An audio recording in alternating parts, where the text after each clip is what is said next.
నీ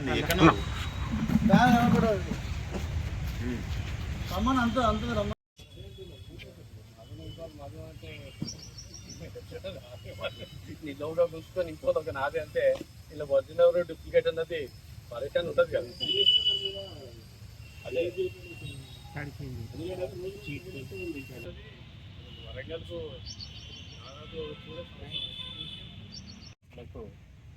నమస్కారాలు. వాస్తవంగా బాగా అంతర్జాతీయంగా జాతీయంగా చూసినప్పుడు ఒక సామ్రాజ్యవాద యొక్క సూత్రాలు, అట్లాగే పెట్టుబడిదారీ వ్యవస్థ తను బలపరచడానికి ఇవాళ మొత్తం ప్రపంచాన్ని టారిఫ్ల పేరుతోటి ఒక ఆర్థిక వ్యవస్థను దెబ్బతీసే విధంగా గుప్పిట్లో పెట్టుకునే ఒక అమెరికా అధ్యక్షుని యొక్క ప్రయత్నాలు, అలాగే ప్రపంచవ్యాప్తంగా శాంతికి ఎక్కడ లేకుండా ఒక జాతి వివక్షతతోటి ఇవాళ మొత్తం ప్రపంచవ్యాప్తంగా ఏంటంటే యుద్ధాలను ప్రోత్సహించడం, దానికి అనుగుణంగానే ఉద్యోగాల కోసం, చదువుల కోసం, అలాగే గతంలో కాలనీస్ అంటే మనకు బ్రిటిష్ కాలంలో మనకు బ్రిటిష్ తర్వాత ఇండియాకి ఎట్లయితే ఉన్నామో సామాన్యంగా అటువంటి వలస దేశాల నుంచి ఆ యొక్క దేశాల్లో వెళ్ళి చాలా సంవత్సరాల నుంచి స్థిరపడి వాళ్ళ యొక్క 10-15 జనరేషన్స్ వచ్చినాక ఇవాళ వీళ్ళంతా విదేశీయులు అని చెప్పేసి వాళ్ళు ఎలక్షన్ చూపించి వాళ్ళు మొత్తం ఆయా దేశాల నుంచి మొత్తం వెళ్ళగొట్టే ఒక ప్రభుత్వాలన్నీ ఒక రియాక్షనరీ ఫోర్స్ రైట్ వింగ్ సంబంధించిన దేశాల్లో కూడా అధికారం రావటము, ఇవాళ ఆ దేశాల్లో వెళ్ళి స్థిరపడాలన్నా ఉద్యోగాలు చేయాలన్నా కూడా ఒక భద్రత లేని ప్రభావం ఏర్పడటం, ఇది కొత్త రకమైన పరిస్థితిని మనం ఇవాళ ఎదుర్కొంటున్నాం. దాంట్లో భారతీయులుగా ఉన్న మన యొక్క చాలామంది కూడా ఇవాళ దానికి గురి అవుతున్నారు, నష్టపోతూ ఉన్నారు.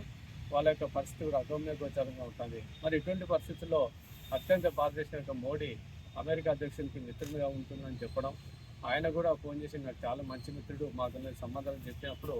మరి మానవతా విలువలు మరి ఏ రకంగా ఒక అభివృద్ధిని కాంక్షించే రకంగా ఉండాల్సిన వాడు తనను అమెరికా అధ్యక్షుడు చేపడుతున్న చర్యలను ఏ రకంగా కూడా ఇక్కడ ఖండించలేని పరిస్థితి,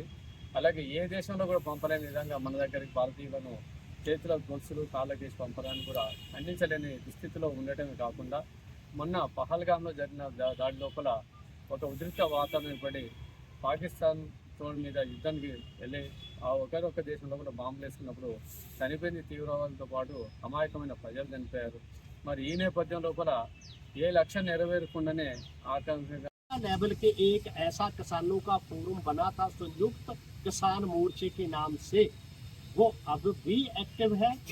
और उसने इन सब पॉइंट्स को लेकर आने वाले समय में केंद्रीय सरकार के खिलाफ